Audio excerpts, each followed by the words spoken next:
You're listening to Ron Siegel's Home and Finance Radio Show, only on Financial News and Talk. Now live in studio, your host, local and national real estate expert and consumer advocate, Ron Siegel. And hello again. Welcome to Ron Siegel Radio. This is the show with no real boundaries as we discuss current events, financial markets, politics, sports, even poking fun at the rest of the media. This is the show that connects the dots of confusion, delivered by conflicting media reports. We connect the dots so you know the actions you can take, how your family, your business can benefit in current events. Most of all, thank you for joining me. Within every market, there are solutions as well as tremendous opportunities. You just need some trusted guidance. That is my message, and I will be delivering it every day. We're a very focused show. We only chat about items that affect the roof of your head, your bank account, and anything I feel would benefit you. And let me remind you, if you ever have any home or finance-related questions, I am the consumer advocate looking out for you. And you can reach out to me directly, 800-306-1990, 800-306-1990, or ronsiegelradio.com. Just remember, that's the number you call anytime for assistance. When you call that number, it comes directly to me first. There are operators standing by. Quiet, numbskulls, I'm broadcasting. While I do have a great team when it comes to developing a financing plan or plan to save you money, I personally work with you. Even if you don't have any needs today, save this number in your phone for future reference. 800-306-1990, 800-306-1990. And yes, we're celebrating today National Oatmeal Day. Okay. Got good little bananas on there, almonds, strawberries. I'm a instant oatmeal guy. Do you like, are you an oatmeal guy, Josh? No, okay.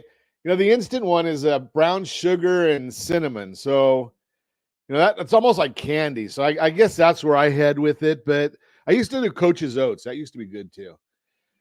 I digress. I guess I don't National Cat Day. If you're a cat person, I am not. Although we do have a stray cat, not the song, but we've got a stray cat that comes around in our backyard. I don't know how long it'll be around because I do live in an area where we've got coyotes. So I'm not sure how the cats do with coyotes. I know the little dogs don't do too well. But maybe the cats can get up in the trees and then they can be protected from the coyotes there. But I digress. Let's see what's going on in the world today. The Dow Jones Industrial Average now down 55 points. It's been a rocky morning. So we were down a lot. The job opening and labor turnover numbers came out. The market went back up. S&P 500 now is up 9.74. The NASDAQ 94.85 up. Oil down another 38 cents a barrel, $67 a barrel. Hopefully they're filling the strategic oil reserves, although I don't have a whole lot of faith in a lot of these things. But $67 a barrel is where we're seeing oil trading right now. How's that translating to you and me? Well, I'm looking gasoline, $4.58.7. Call it $4.59. Here in California, $3.13 is the national average. They went up about a half a cent yesterday on a national level. In California, we went down about a penny yesterday. So maybe we'll see some drops in prices until the governor gets a chance to start increasing some more taxes and fees. We're still only one of only 3 states in the union that are over $4 a gallon of gasoline. I was chatting with somebody early this morning, and we had the comment that, the oil prices have been coming down. So that'll be a big benefit. Now, it'll take a couple of weeks. What is a couple of weeks? Yeah, right after the election, we'll probably see gasoline prices starting to be reflected. But no, unfortunately, we're in California. So we probably won't see gas prices come down here. Josh, you might get the decrease out there in Nevada, but we like to keep our gas prices high here, so we like to pay high taxes. You about $3.30 over there, Josh? $3.30, about $1.50 cheaper than we are here. $1.25 cheaper than we are in California. He's over there in Nevada. Of course, then again, you're lucky. You get a lot more commercials than we do. We get we get inundated with commercials, but we're not a swing state, so I'm sure they're getting a lot more over there than we're seeing here.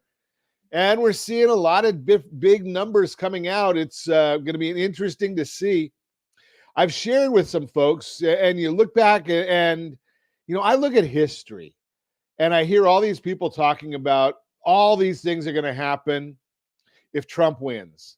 We're going to have high inflation because of his tariff policy and spending.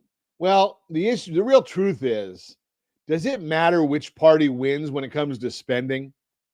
They both like to spend way too much. We are out of money. Our national debt is going crazy. It used to be that the debt clock just went, was consistently spinning. But now it's like in fourth gear or something like that. It's just going crazy because of all of the spending. And it's both parties. This is not a Republican or a Democrat thing. They both love to spend $35.8 trillion in the national debt, 106,000 per U.S. citizen, 271,000, 272,000 per taxpayer. And the government is taking in $5 trillion in revenue, and they can't figure out how to balance the budget because they're spending $7.2 trillion. So we're looking at a $2.2 trillion deficit. And they can say whatever they want, how much money they're saving. But you know something? Every time my wife goes to Nordstrom, I don't save money. Even if it's on sale, my bank account, our credit card's up, bank account down, whatever you might want to say. So the bottom line here is, regardless of which party wins, they don't ever really talk about the idea of how do we get out of debt. And I will share with you, you could probably tell by if you watch our broadcasts, and if you're watching us on RonSiegelRadio.tv, any of our socials, or the ABC News and Talk AM 1490 video feed, you're probably seeing that I'm old. So when we look at the national, and so are the politicians. So it's not I'm not going to have to pay that national debt. It's my kids and grandkids. Josh and his kids, they get to pay for it. They're a lot younger. So I wonder if, and here's the issue. You listen to it. You can say whatever you want, but you listen to it, and the politicians, they know that for the most part, not completely, but for the most part, younger people don't vote. So when they're not voting, the politicians say, okay, we're just going to pander to the old people. And the old people realize that they just want to keep spending more and more. I mean, every day, and I don't think it's a big surprise that I support Trump. But every day you hear, okay, we're not going to tax this one. We're not going to tax that one. We're not going to tax the next one. We're going to cut here, but we're going to spend more and more and more. Harris, well, I'm not exactly sure what she stands for because she won't tell us anything other than Trump is horrible, Trump is Hitler. Well, I'm Jewish, and I don't think Trump is Hitler because there's a lot of Jewish people died because of Hitler, and we're not dying because of Trump. But she still doesn't tell us anything. So we're going to continue watching all these things. At least we're going to only talk about this for another week or so. Hopefully by Tuesday night, we'll have some answers. You're listening to Ron Siegel Radio, discussing your real estate, current events, and the financial markets. When we come back, why home sales bounce back after presidential elections. New details on student loan, financial hardship forgiveness. What can spending trends teach us about financial security? All that and more. Reach me anytime. Off-air number 800-306-1990, 800-306-1990, or RonSiegelRadio.com. Facebook.com/Ron Siegel Radio. And if you missed any part of our broadcast, Ron Siegel 1 on YouTube, Ron Siegel, the numeral 1 on YouTube. Stay tuned. We'll be back in just a few. Ron Siegel Radio, your home and mortgage connection. As the economy slows, do you know anyone worried about job loss? At Siegel Lending Team, we offer the Home Select Loan. Think of it as a financial superhero cape for homeowners with good income and credit. It not only saves your home, but also throws a life ring to your credit score. Because who needs stress when you can have peace of mind? Let's secure your future with a smile. Visit rsrhomeselect.com. rsrhomeselect.com. NMLS 217037. You're listening to Ron Siegel's Home and Finance Show with local and national expert Ron Siegel. Now, here's Ron.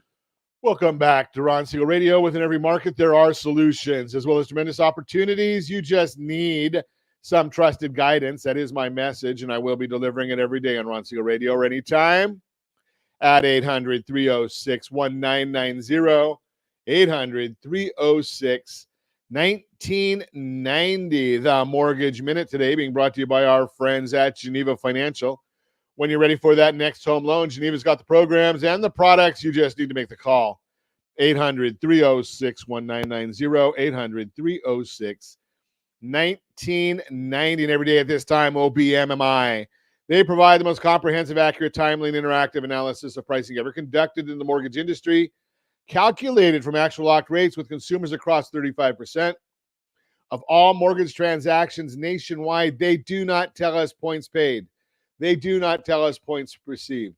They do not tell us APR. They tell us the number you need to put into your mortgage calculator if you want to find out what your principal and interest payment will be. If you don't have a mortgage calculator, our mobile app is free and does have a mortgage calculator. RonIsMyLender.com. RonIsMyLender.com. Let's see what rates did yesterday. Conventional 30-year fixed up 6.751. Jumbo 30-year fixed up 6.885. FHA 30-year fixed up 6.342. VA 30-year fixed up 6.269. USDA 30-year fixed up 6.365. Clean sweep. Every one of them are up, and it'll probably be the same thing today because we are watching all of these different numbers for you. If you want our thoughts about the market, every business day morning, as early as the data allows, we do put out our report, rsrlinks.com, rsrlinks.com/market minute, rsrlinks.com/market minute. We put that out again every business day morning as early as the data allows. Let's take a look and see what's going on for today. Let's see we'll start off with the, if I can find my screen here. S&P 500 is now up 11.37.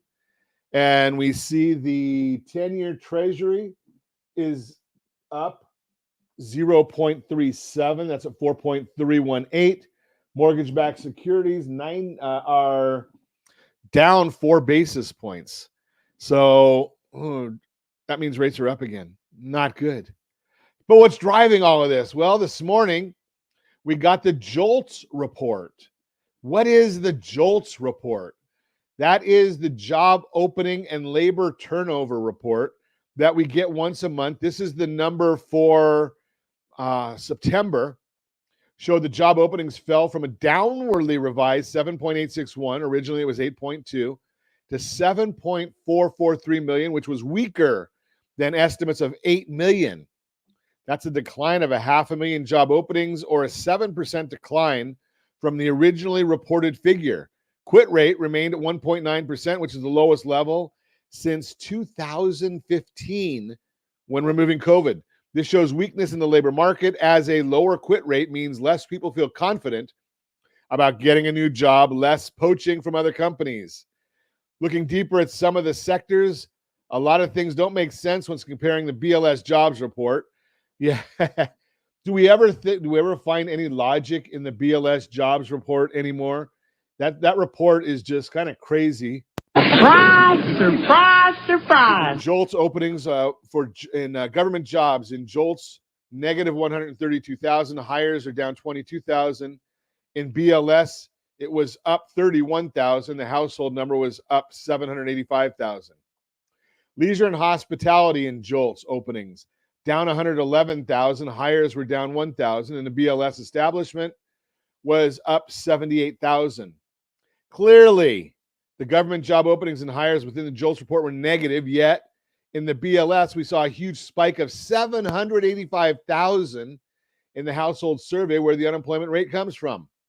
Looking at leisure and hospitality, we see the same thing, decline in openings and hires in JOLTS, but 78,000 jump in jobs in the BLS. These things don't make sense and point to some errors in the jobs report, especially with seasonal adjustments in September. And this from Peter Bookvar underscoring this point. TriNet, a payroll company, said on Friday about what they are seeing in the labor market, quote, slower economic growth, higher interest rates, and generally cautious outlook resulted in a third quarter of no net hiring amongst our customer base. While the headline jobs reports have been generally positive from the BLS over the last year, our experience has differed materially. Growth in several sectors, including government, construction, and healthcare, are fueling aggregate headlines, while our core verticals of technology, life sciences, financial services, and other professional services have been muted, unquote. Conference Board released their consumer confidence report showing that the index rose from 99.2 to 108.7 in October, which is the highest level since January. A big reason for the higher confidence was the stock market. 51.4% of consumers expect stock prices to increase over the year ahead, the highest reading since the question was first asked in 1987. Only 23.6% expected stock prices to decline. Sounds like a lot of people are on one side of the trade, meaning most are long the stock market. This reminds us of some wisdom from some of the most famous and successful investors in history. Sir John Templeton.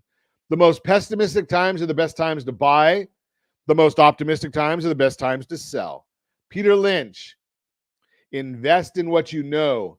He paid attention to consumer trends and what is really happening in the world instead of just the data. He famously saw that his wife loved legs pantyhose that were sold in supermarkets, which were much better than the junk previously sold there. Women would go once a week to the store, and he saw an opportunity and made 11 times his money. New application data. Home values continue to rise, albeit at a slower pace, which is normal for this time of year. The Case-Shiller Home Price Index, which is the gold standard for appreciation, showed that home prices rose 0.3% in August. Prices are now up 4.2% year over year, down from 4.8% in the previous report.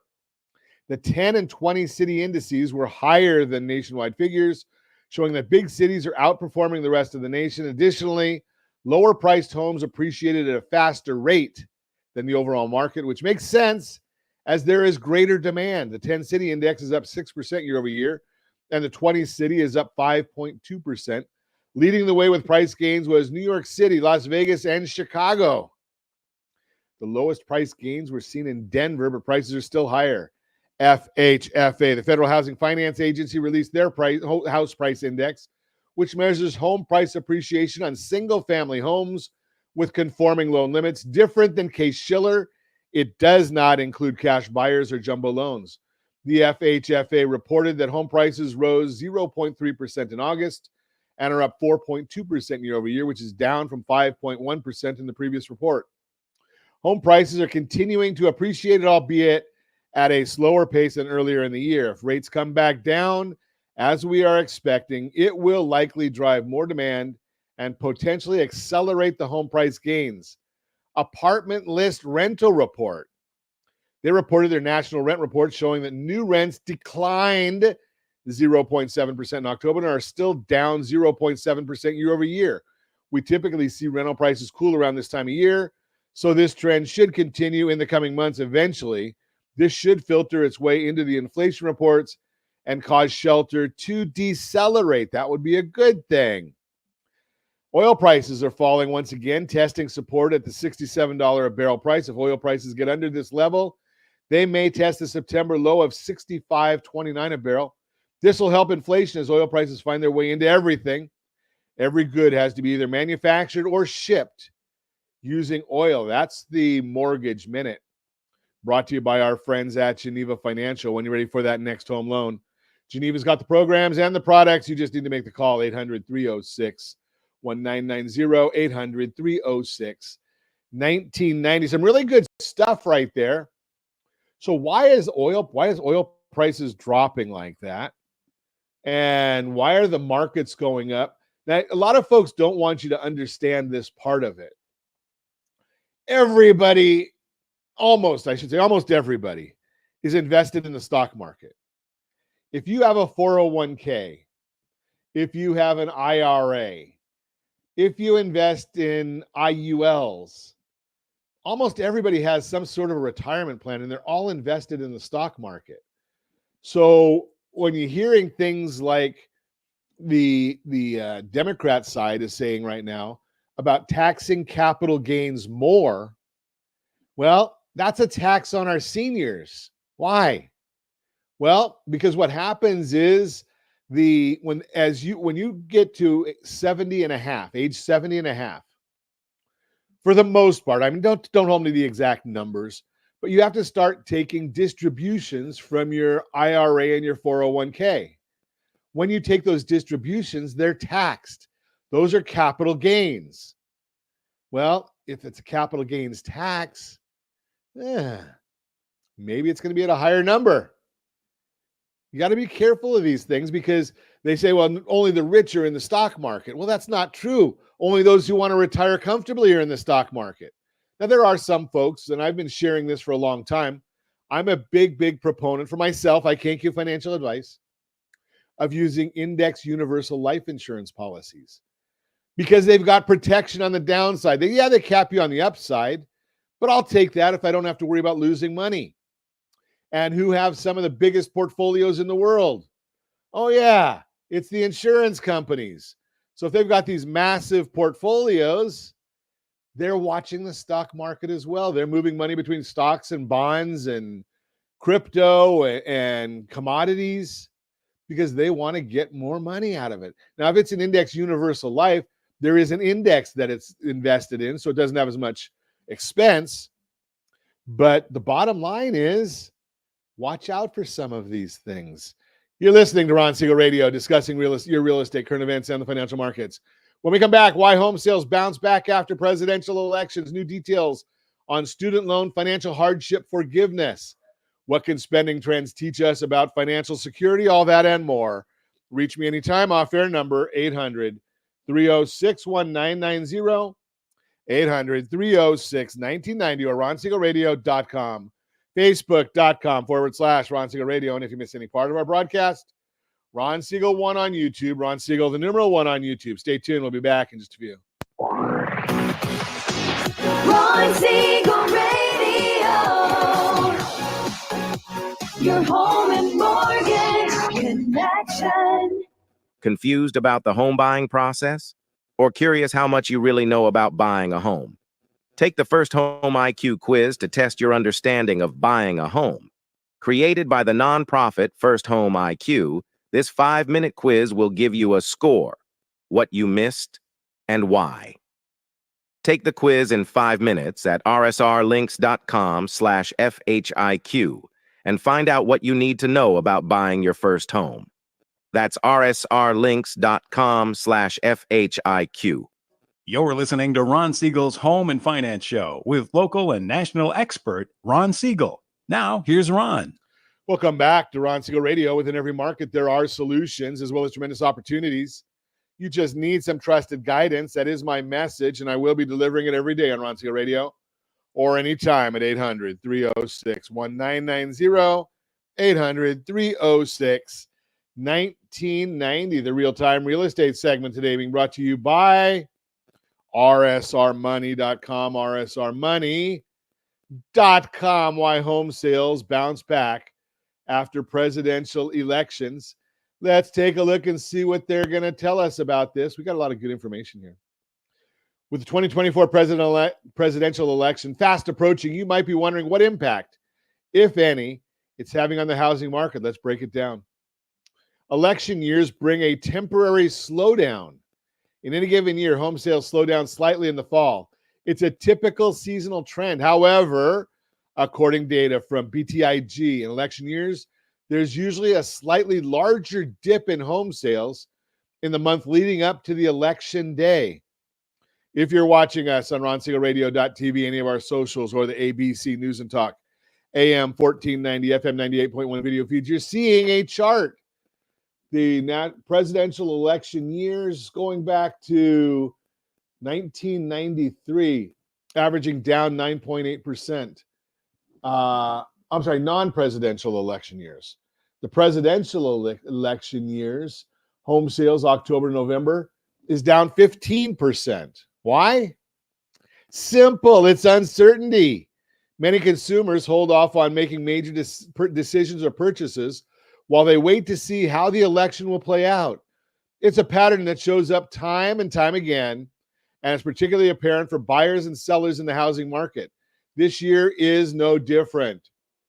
A recent survey from Redfin found that 23% of potential first-time home buyers said that we're waiting until after the election to buy.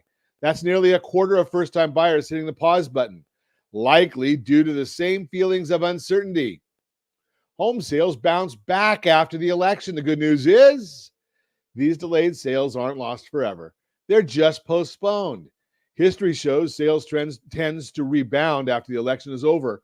In fact, home sales have actually increased 82% of the time in the year after the election. Again, we've got a chart for you. Home sales went up after 9 of the last 11 presidential elections. Now, this is not the months after, this is the year after.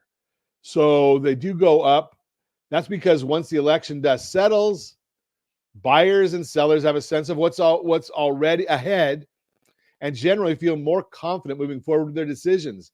And that leads to a boost in home sales. What to expect in 2025 if history is any indicator? That means more homes will sell next year.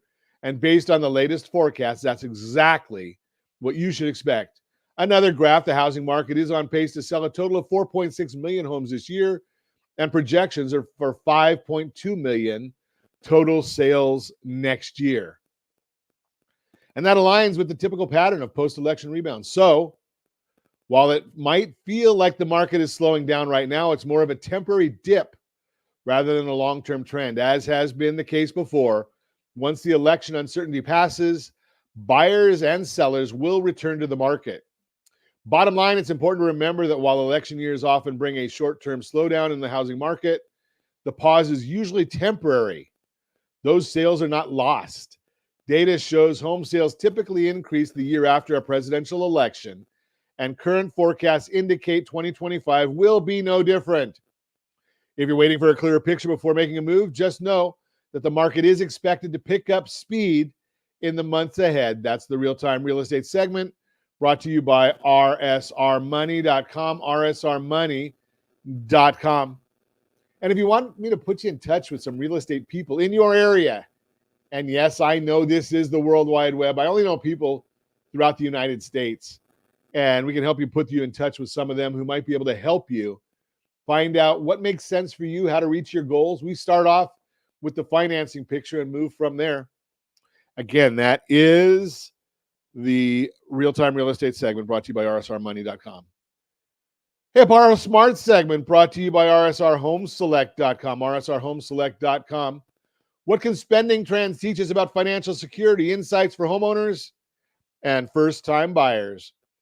In today's fast-paced financial landscape, knowing where and how different generations spend their money offers a unique window into personal financial strategies that can shape your future.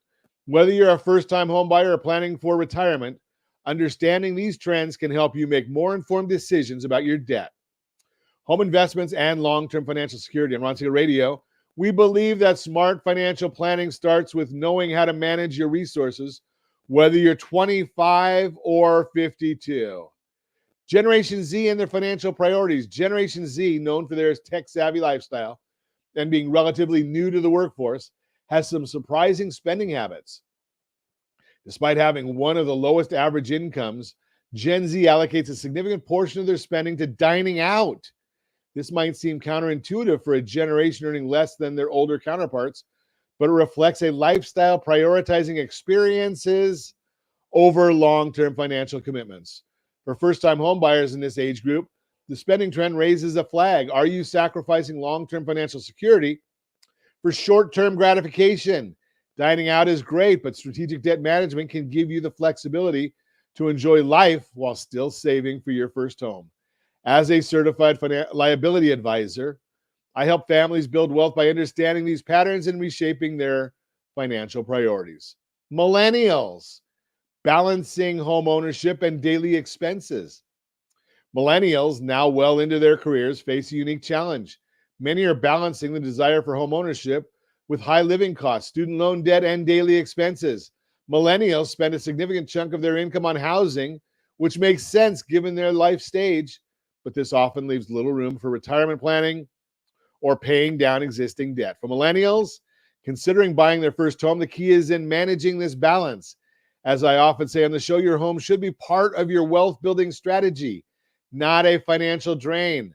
By leveraging strategic debt management, you can free up income to focus on other critical financial goals like retirement planning without being overwhelmed by housing costs.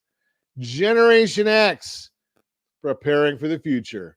Generation X, sandwiched between their aging parents and growing children, faces another unique set of financial challenges. This generation spends heavily on housing, education, and healthcare, all while trying to build a stable retirement fund. Many in this generation are homeowners, and some are considering downsizing or refinancing their homes to prepare for retirement. If you're in this group, strategic debt management becomes crucial. Refinancing your mortgage, for instance, can lower your monthly payments and free up cash for medical expenses or retirement savings. On Ron Siegel Radio, we guide listeners on how to make these kinds of financial moves without adding undue stress. The silent generation, healthcare and stability. The silent generation, now largely retired, spends the most on healthcare, about 16% of their total expenditures. For them, the focus is on stability and making sure their assets last through their retirement years. Homeowners in this group may need to consider whether selling their homes or tapping into home equity makes sense for their long-term financial health. If you're in this generation or helping a loved one navigate these waters, understanding the full picture of your financial situation is key. Debt isn't necessarily a bad thing. It's about how you manage it. A certified liability advisor can help you make smart decisions about your home equity and healthcare costs to ensure that your retirement is as comfortable and secure as possible. Key takeaways for every generation. No matter your age or financial situation, understanding generational spending trends can help you make better financial decisions, from dining out habits to healthcare costs. Each generation's spending reflects their priorities and their financial challenges.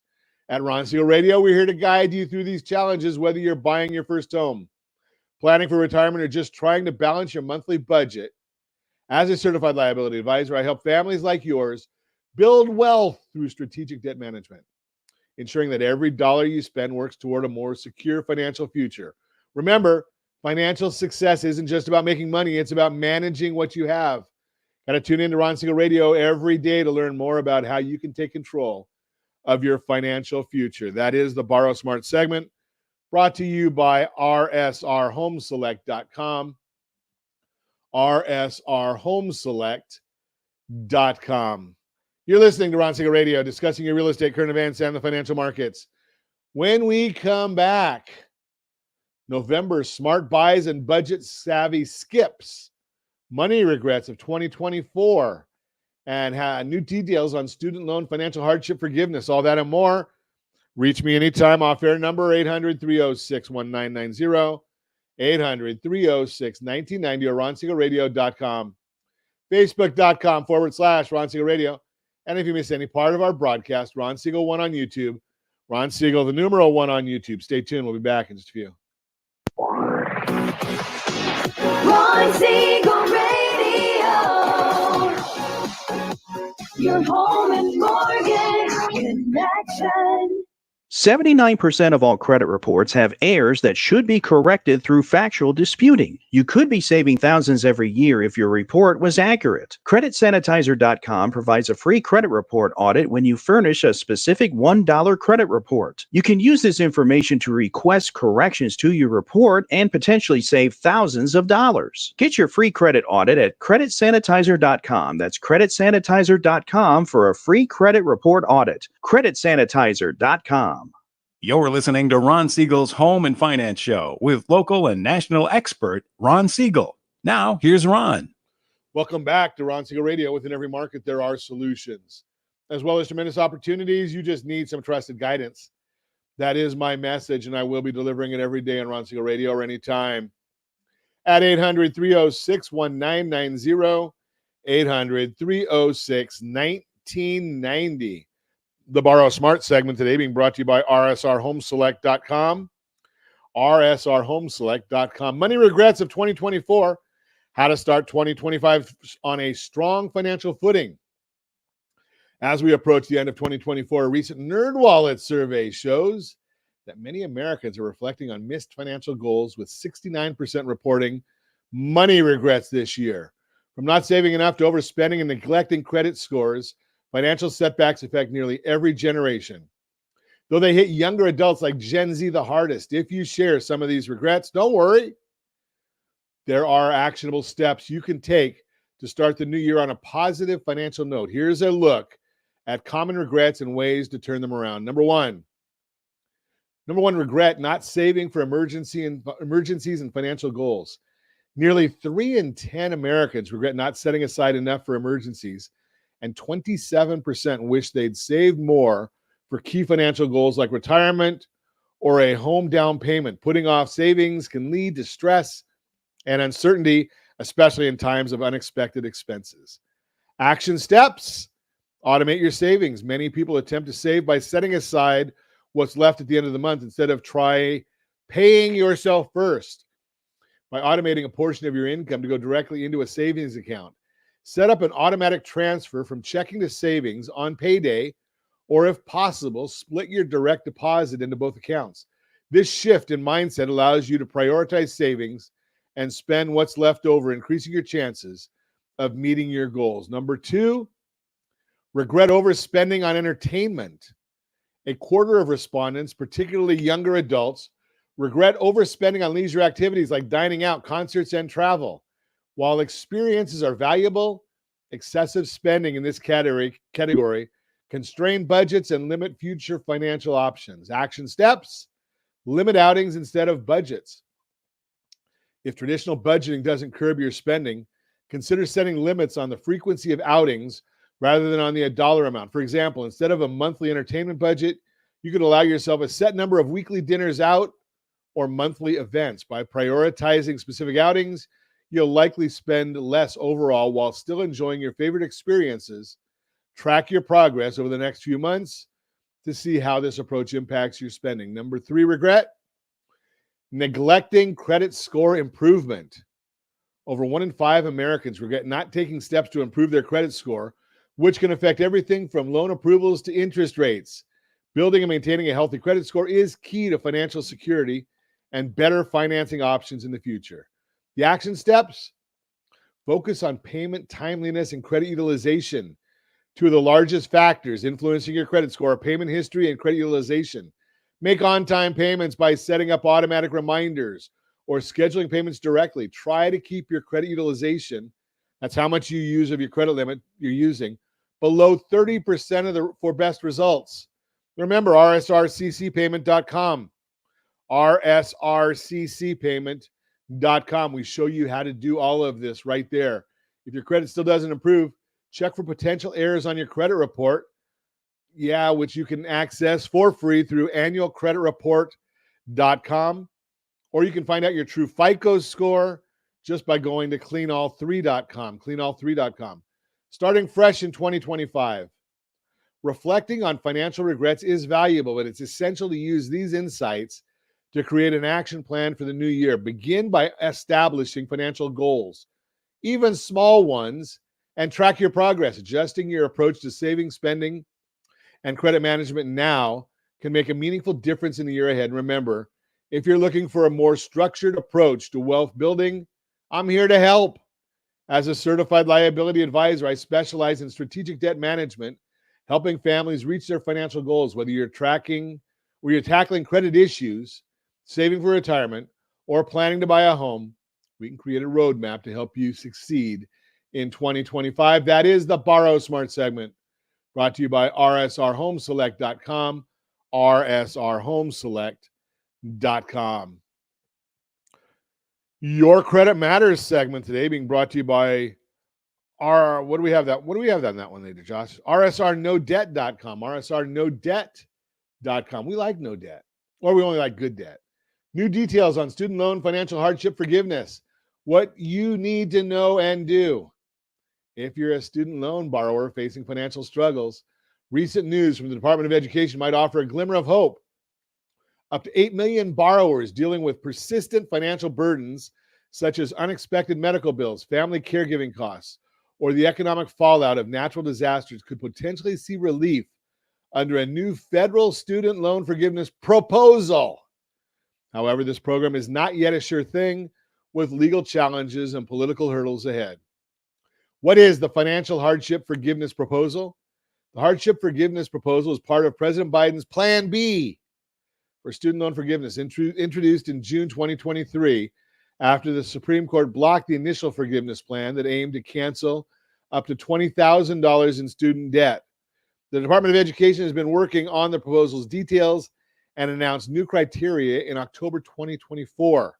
While the plan has strong support, it's also facing lawsuits from certain states, adding a layer of uncertainty to the timeline and eligibility. The Education Department aims to finalize these regulations in 2025, but the process remains open to public feedback. Once formally published, the public will have 30 days to comment on the plan through regulations.gov, giving borrowers an opportunity to weigh in on the program's design and accessibility. Who would qualify and how? The proposal outlines two potential pathways for borrowers who might be eligible. Number one is automatic forgiveness. Borrowers with a high risk of default based on predictive model may automatically qualify for one-time forgiveness. The model evaluates several hardship factors, including income, assets, total debt load, and whether the borrower received a needs-based Pell Grant for college. Number two, application-based forgiveness. If you don't qualify automatically, there will be an application process where borrowers can apply for forgiveness by providing information about their financial hardships. This pathway aims to offer a more comprehensive review of a borrower's situation, including factors that indicate a sustained risk of default. Challenges to keep in mind: legal and political obstacles pose significant challenges to the program's rollout. The proposal's fate may hinge on the outcome of the upcoming election, where presidential candidates hold vastly different positions on student loan relief. Furthermore, recent legal actions by a group of Republican-led states, including Missouri, Georgia, and Alabama, have temporarily blocked the plan, adding another layer of uncertainty. As attorney Staniel Tate, a student loan specialist, noted, quote, even if there is a pro-forgiveness president in office, challenges from certain groups are inevitable, unquote. Borrowers shouldn't rely solely on this plan for relief, but instead explore existing options that could help manage or reduce their debt. Alternative options for immediate relief: while the future of hardship forgiveness remains uncertain, there are multiple relief options available for borrowers struggling with student loan debt. Number one, income-driven repayment plans. Federal IDR plans base your monthly loan payments on your income and family size. Reducing payments to as low as zero after 20 or 25 years, any remaining balance is forgiven. These plans offer a safety net for borrowers with low or variable income, and the process to enroll or switch plans is straightforward. Number two, the SAVE plan. The SAVE plan, introduced as part of a recent IDR overhaul, offers interest-free forbearance for enrolled homeowners while facing legal challenges of its own. The forbearance period extends to at least April, giving borrowers on this plan a break from accruing interest on their payments. Number three, deferment and forbearance. Borrowers facing temporary financial setbacks can request a deferment or forbearance from their loan servicer. Suspending payments, federal loans generally offer more flexible terms, with the deferment being the preferable option since interest doesn't typically accrue during this period. Private loan borrowers should reach out to their lenders for possible options. Number four, other forgiveness programs. Depending on your profession or location, additional forgiveness options may be available. The Public Service Loan Forgiveness, PSLF, program is particularly beneficial for employees of nonprofits or of government agencies, forgiving remaining loan balances after 10 years of qualifying payments. Number five is refinancing for private student loans. Refinancing is an option for borrowers with private student loans who do not have access to federal forgiveness or relief programs. A lower interest rate can reduce monthly payments and overall debt, although the best rates are generally reserved for borrowers with strong credit. For guidance on navigating these options, consider reaching out to your loan servicer who can review your individual situation and offer recommendations. The next step for borrowers, as this proposal unfolds, staying informed and proactive is crucial. Check regulations.gov for updates, submit feedback if desired, and consult your loan servicer about IDR plans, deferment, or forbearance options. Having a strategy in place will help you navigate this period of uncertainty and find the relief best suited to your financial needs. And remember, smart debt management doesn't end with student loans. As a certified liability advisor, I specialize in helping families build wealth through strategic debt management. Yes, I'm here to guide you toward financial stability and peace of mind. That is Your Credit Matters, brought to you by rsrnodebt.com, rsrnodebt.com. Let's give away a little bit of stuff, Josh. I don't think we have time for another report. So don't forget, I did put in that report that the best way of helping your FICO scores is by making sure you get onto rsrccpayment.com, rsrccpayment.com. We show you exactly how to pay your credit card bills the right way for FICO scoring purposes, rsrccpayment.com.